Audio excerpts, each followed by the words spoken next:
అలాగే ఉంది. భూమికి సూర్యుడికి దూరం అంతే ఉంది. ఒక పావు సెంటీమీటర్ కూడా అటు కానీ ఇటు కానీ అవ్వలేదు.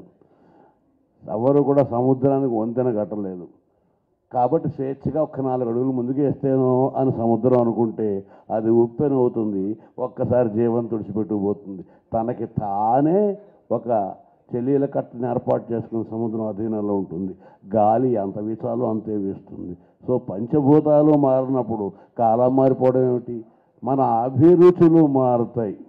ఒకప్పుడు నలిగిపోకుండా ఉండేటువంటి ప్యాంటును తొడుక్కుంటే సభ్యంగా ఉంటుంది అని ఒక అభిరుచి ఇప్పుడు ఇంటికి తెచ్చుకుని చింపుకుని లేదా చించి చిరిగిపోయింది. నాలాంటి వాడిని చూస్తే చాదస్తులు అనుకోవచ్చు. ట్రెండ్ అండి అంటారు. ఏమిటి చేస్తాను ట్రెండ్? ఒకప్పుడు అప్పుడైనా చిన్న మరక పడినా చిరుగు కనపడినా ఏమిటి దౌర్భాగ్యం చింతారణ వాడుతున్నట్టు ఏమిట్రా చిరుగులు ఇంటికి వెళ్ళి చూసుకోవా అని పెద్దవాళ్ళు తిట్టేవారు. ఇప్పుడు ఎన్ని చిరుగులు ఉంటే అంత అందంగా భావిస్తున్నారు. సో మనకి సమాజాల తాలూకు సంస్కృతులు ఒకదాని నుంచి ఒకటి ఇంటర్లాప్ అయినప్పుడు ఓవర్లాప్ అయినప్పుడు మనకి ఇంటర్నెట్ అనే ఒక మాట వచ్చింది. అంతర్జాలం అంటే వల. మీరు ఆ కంప్యూటర్ భాష గమనిస్తే అన్ని అమంగళకరమైన వాక్యాలే ఉంటాయి. మౌస్ అంటే ఎలక, ఈ ఎలక తోక పట్టుకుని వెనకాలకి వెళ్ళు. అందులో అన్నీ కూడా ఇంటర్నెట్, వరల్డ్ వైడ్ వెబ్, ప్రపంచవ్యాప్తమైనటువంటి సాలెగోడు అందులో కూడా ఉండు. సెల్ అనగా ఖైదీ ఉండండి గ్రామం. మామూలుగా నేరస్తుడు కూడా కాలకృత్యాలకు సెల్లోంచి బయటికి తీసుకొస్తారు. కానీ ఈ శిక్ష మనమే దీన్ని మనతో పాటే పట్టుకు తిరుగుతుంటాం. ఇది పట్టుకు తిరగకుండా ఉండం. దీంట్లో ఒకే ఒక్క మంగళకరమైన వాక్యం ఉంది, ఇంకేమీ లేదు. అది ఏమిటంటే మదర్ బోర్డు. ఆ మదర్ బోర్డు అన్న తప్ప మిగిలినవన్నీ అమంగళకరమైన వాక్యాలే. ట్వీట్, మనం మనుషులు అయ్యండి ట్వీటింగ్ ఎందుకు చేయాలి? మాట్లాడవచ్చు కదా.